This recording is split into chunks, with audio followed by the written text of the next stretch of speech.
You may be seated. What's the first slide today we're working with? Of course, all this summer we're talking about better living. And it is Abilay's year of the Bible. And every Sunday during this year we're focusing on one of the biblical characters to learn the lessons that their lives have to help us to rise above our struggles and circumstances in this life. And of course this Sunday we're talking about the Old Testament Genesis character, Noah. Noah and the ark and the animals. And to me, when I read the Noah story as an adult, what I discover is certainly a criteria for better living. Our text today is found in Hebrews chapter 11, beginning with verse 6. If you're looking in the Pew Bible, that's 1296. God's Word of life. Nourish yourself in God's Word this day. And without faith it is impossible to please God, because anyone who comes to God must believe that God exists, and that God rewards those who earnestly seek Him. By faith Noah, when warned about things not yet seen, in holy fear built an ark to save his family.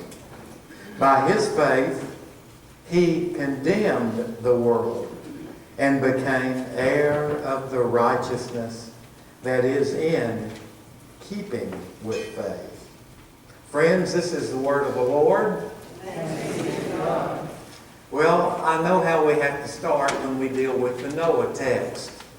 There's always somebody that's surely thinking right now, surely educated, rational citizens of the 21st century digital age. Surely we no longer believe that Noah and the ark really happened.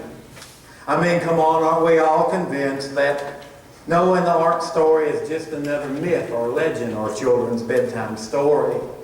People in their modern, arrogant enlightenment, they think that, well, Noah is just another Paul Bunyan type figure, or like Johnny Appleseed. Nothing could be farther than the truth. Of course, we see the very definition of a mythical character in Paul Bunyan. Paul Bunyan was a giant. He was larger than life. He is portrayed as hand-digging the Grand Canyon. You can see from the very beginning it is a mythical status, a work of fiction, and certainly Paul Bunyan was a mythical character. Some people think that Johnny Appleseed was a mythical character or made up or a legend or a bedtime story. But Johnny Appleseed is different than Paul Bunyan. Paul Bunyan is portrayed from the very get-go as a giant, larger than life. Johnny Appleseed is portrayed as an ordinary man. And he was. His name was John Chapman from Pennsylvania. Born in 1774, a horticulturalist who died in 1845. You can visit his grave. A very real man who did great things with the gift of God's life given to him. And Noah is the same one. Not a larger-than-life, gigantic, mythical character, but a real man who really did something memorable, lasting, with the gift of life that God given to him. The Noah and the ark story is real. I know skeptics, they like in the 21st century to reason amongst themselves. Oh, surely we don't believe those Bible stories anymore. Come on. Nobody rational or educated or intelligent believes that there was ever a worldwide flood. Let me introduce you to Dr. Mary Bork. Dr. Mary Bork, she got her PhD in 1999 from the Australian National University in the study of geomorphology. That is the study of ancient and current floods and how they contribute to the, geology of the planet. She serves as a staff member at the Smithsonian Institute and at the National University Center for Earth and Planetary Studies. She's an associate editor for the LEN and also a research editor, advisory board for Earth Surface Processes And she's the coordinator of the International IAG, working on planetary geomorphology. She's a scientist and a professor at Trinity College in Dublin. She is the very definition of 20th and 21st century rational, reasonable, intelligent, educated people. And she has published, while working with the Smithsonian Institute, that worldwide, at her dig sites, when you dig down to the surface level exposed 5,000 years ago, in all of her research, she has discovered that there is evidence everywhere of a worldwide flood. You see, the Noah story reported in the Bible, it's absolutely authentic. And we ask, well, why? Why did God favor Noah? Why did he get to escape that cataclysmic event? Why did God call Noah? Why was God so rich and real and present in every day of Noah's life? Why did God use Noah? Why did God save Noah from a worldwide apocalypse that God knew was coming? Why did God bless Noah in such a rich and real way? Anthropologists, they suggest that their studies research that 5,000 years ago, the approximate date that Noah was alive, there was about 1 million humans inhabiting planet Earth. That literally means Noah had a 1 in a million relationship with God. He was a 1 in a million kind of guy. Why did God bless Noah so? If you look at your outline today, 4 criteria for better living. Number 1, Noah was simply available. When God asked, it's pretty obvious. Noah simply answered and said yes. Read with me Genesis 6, 5, and 8. The Lord was grieved that he had made man, but Noah found favor in the eyes of the Lord. Noah was in a 1 of a million position with God, not because of his aptitude at doing anything, not because of his economic or national status, but rather Noah had a 1 in a million relationship with his Creator, because when God asked, Noah simply said, I will. When God inquired, are you willing to work with me? Noah said, I certainly will. When God asked, Noah didn't excuse himself by saying, I'm too busy, or otherwise involved, or unavailable due to prior obligations, or just hiding or excusing or ignoring. Noah had that 1 in a million kind of relationship with God on a daily basis, because he was first and foremost, he was simply available. And when God asked, Noah said yes. Anthony Campello, if you are a part of the Contagious Christianity study, he was one of the presenters in that.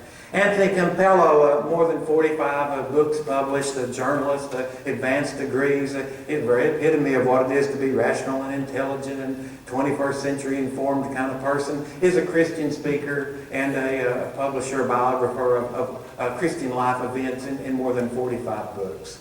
And he was a part of a community, we might call it revival or a community outreach presentation, as was his career. And he tells a story about arriving in this community outside of Chicago. He meets with those who were organizing the big outdoor event in the arena. And they're praying in the green room backstage before it all begins that Anthony, his message would be impacted and people would receive and the kingdom would grow and Christ would be glorified. And one of the gentlemen in the room kind of went off track, and very audibly where everybody could hear, and God, if you'll just hear me for a moment, remember Bert Harris. Bert Harris is making a mistake today. He's leaving his wife. He's leaving Jill, his wife of 15 years, their 5-year-old James. And if there's any way you can intervene, do something to bring Bert back home and heal his family. And they kept on praying for the assembly, for the outreach that they were about to do.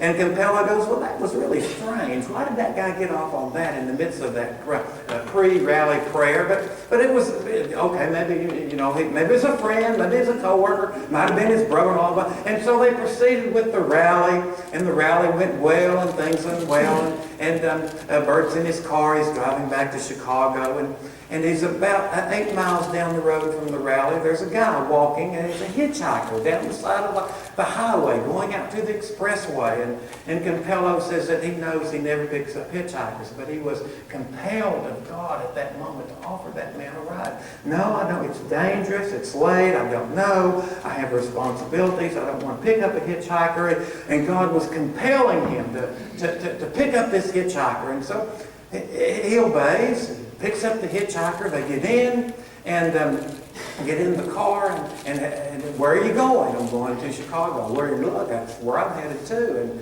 we'll be there in about, an hour and 45 minutes, and that's wonderful, and what kind of work are you in? And he says, by the way, what's your name? And the guy said, Bert Harris. And Campello says he immediately just froze. He hit the brakes. It was a U-turn. He's driving back. He had heard the address of the man during the prayer time of where this guy lives. He says, where are you taking me? He says, brother, I'm taking you back to your wife Jill and your son James. And he drives right into this guy's house. Right? How did you know this is where I live? Campello said, God told me this is where you live, and you're going back in there and making up with your family. And Campello tells his story over and over again in his career, and he reminds us that he was used of God that night, that he had that kind of 1 in a million experience of being a part of the work of the kingdom of God that night, not because of his skill or his academic degrees or because he was rich enough or any of these things. He was simply used that night to put this family back together because he was available. And Campello will always end this story by saying, if you will make yourself available, God will simply wear you out. And he says that joyously. And, I'm going to read this first line here, and I want you to read with me the definition of what it means to be available. I'll get to that in a moment. Do you find yourself too busy for God? Too distracted? Too busy for God? Do you find yourself walking through life kind of unaware of God's presence? God absent? Maybe you're treating God like an impersonal, rational concept. Some ethical, moral thing. Maybe you're treating God as a mathematical equation. Things can change. Your life can be better. There is better living. Because availability means, read it with me, to serve God, I can rearrange my schedule. We all have busy schedules. We all have a lot of responsibilities. We all got a lot of television to watch. We all got a lot of busy schedules, a lot of things going on. And, we're not non-committal type people. We've all got a lot of commitments. Well, I've just been elected to serve on the advisory committee. And then they asked me after that to serve on the coordinating team to the advisory committee. And then I worked on that for a while, and now I'm on the advisory committee, the coordinating team to the advisory committee, and now they put me on the steering team for the coordination of the coordinating team to the advisory committee. We got so many things going on. We're all so busy. I can't do it all. But in order to get involved in better activities, you always have to say no and sacrifice a lesser activity. Or as the old mountain parable goes, a person who tries to burn the candle at both ends isn't as bright as he thinks he is. A second reason why Noah had that kind of 1 in a million relationship with a living God is because Noah knew the difference between living in fear and living by faith. Read with me Genesis 6:9. Noah was a righteous man, blameless amongst the people of his time, and he walked with God. Noah wasn't afraid. He wasn't afraid to stand alone, to stand out, to stand up. He wasn't afraid to, stand for God, to walk with God. Sometimes that's very difficult in our society. Our society teaches us that the majority is always right. Our society teaches us that the popular opinion poll is always the surefire way to determine what the correct course of action is. Popularity is considered equal with truth. Quite the contrary, Noah realized that God is the only majority that matters, and that God plus one plus you is always the majority. So despite the name-calling and the whispering of his neighbors and, well, Noah, that crackpot, have you seen what's in his front yard? And, Dad, do you have to carry on with the doomsday talk? We're getting a bad name down at school. And why can't you get a regular job, Noah, and just be like everybody else? Noah knew something. Noah knew, read it with me. Conformity is not the same as Christianity. Noah was in God's eyes 1 in a million because Noah was available and Noah wasn't afraid to put his faith in God in action. Read with me. Genesis 6:9 says that Noah walked with God. Now that is a daily, step-by-step, moment-by-moment, living connection with your Creator deity, with God Himself. It helped Noah to realize something that we could all still learn today. Read it with me. The difference between fear and faith is this. Faith is not being afraid to show your convictions. Third reason why Noah had a 1 in a million kind of relationship with God is Noah followed God completely. Noah followed God completely. Read with me Genesis 6:22. Noah did everything just as God commanded him. It's an unpopular message in our society. It's a message of obedience. People who live in the presence of God are not those who say, on my own timetable, when I want to, when I feel like it, when it's convenient, and when it suits and agrees with me. People who live in the presence of God, rather, are those individuals who simply say, like Mary did to the angel, as my Lord has said, let it be. As Noah did. Everything just as God commanded. It's not a popular message or even a very often spoken of message in our world today. But you see, faith in God and obedience in God is exactly the same thing. Exactly. And whether it was faith or obedience that, caused Noah to move forward, Noah had to face his way forward with God with a lot of unanswered questions. A lot of unanswered questions. Noah lived in a land, according to Genesis chapter 2, that rain had never fallen, that the whole earth was watered with dew. He had a 120-year commission to build an ark in a desert, 500 miles away from any body of water. And he defied them in temptation to say, God, aren't you missing it here? Couldn't I do a better job? If you'd let me take care of this my own way, wouldn't it do better? Wouldn't it serve us all better? Noah simply believed and obeyed everything that God commanded him to do. Noah knew something of value that we could all remember, remind ourselves, and learn from today. Say it with me. Faith follows God completely, even when you don't understand. Fourth and finally, and here's the big one, Noah had that 1 in a million kind of relationship with God because simply Noah never gave up.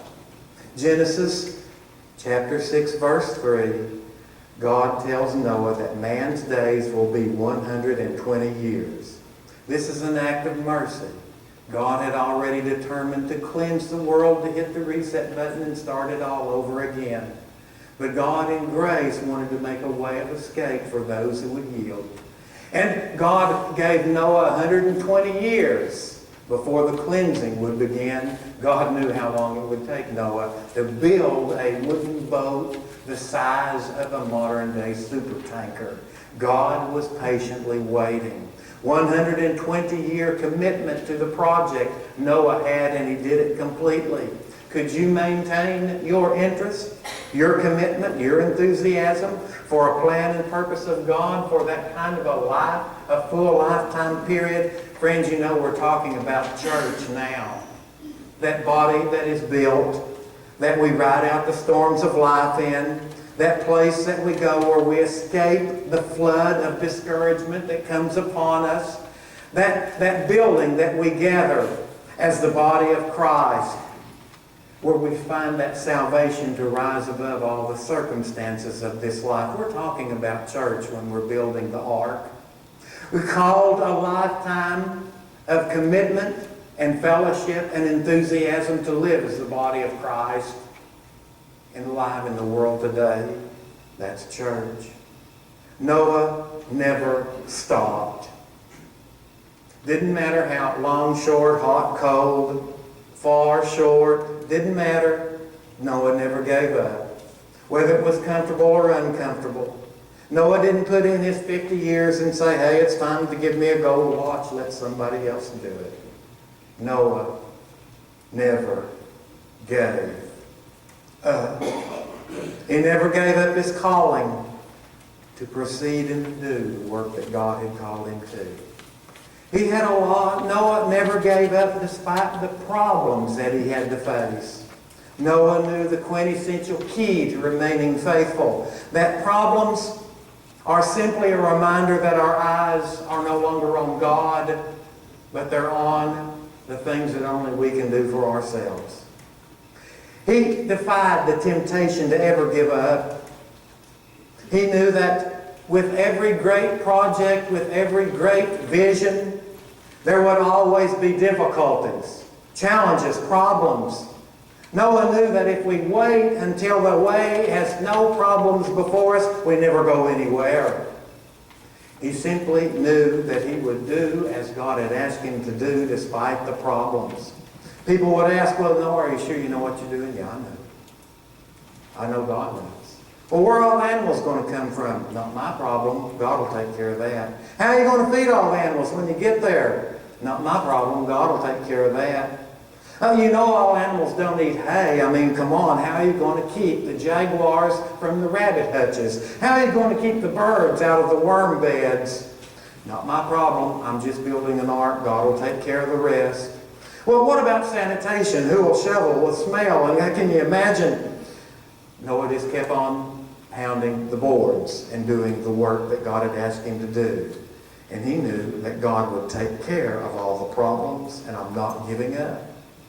He didn't give up because he didn't yield himself to the pressures around him that would have tempted him to abandon God's plan. Social pressures like his neighbors. You're ruining our property values with this big hawk out in your front yard. Can't you clean this mess up? Family that might have pressured him saying things like, well, can't we just be like everybody else for a while? The Joneses have gone to Cancun. The Smiths has installed a new, the Smiths has installed a new this or that in the backyard. Can't you just spend some time with us for a while, despite the pressure and the problems? Noah never gave up. Noah never gave up, never gave in, never yielded despite problems, pressure, or even people around him. People, intentionally or unintentionally, can crush the life out of our living heart of faith. Unintentional criticisms. Man, that boat is ugly. The letting down that people can do. Well, you know, I thought I'd come over and help you, but something else more fun came up. I think your idea is stupid anyway. Hello, lumber yard? Where's my delivery? Oh, that acacia wood, it's going to be on back order for the next 3 months. People can crush the life out of us. But despite the pressure, the problems, the people, Noah's life, Noah never yielded. He never gave up. For 120 years, his actions, as should ours, shouldn't they?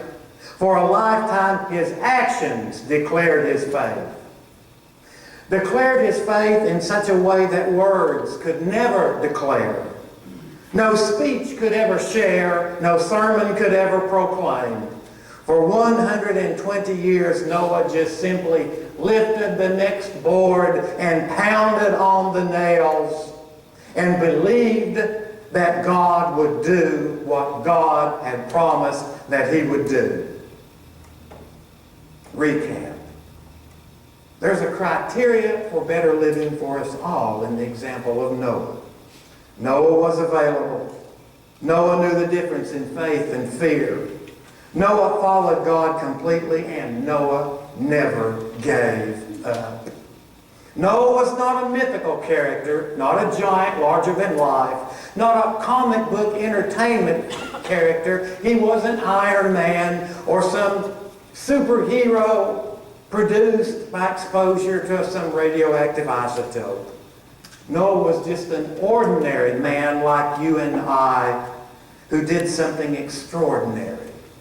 He realized that when what we say we believe is consistent with how we act, we discover something amazing, something purely wonderful, something that our hearts are wonderful, something more valuable than anything else. Say it with me. We discover better living. An invitation to prayer. Let us pray. Merciful God, we thank you for the example of Noah and how you still offer to imperfect people better living.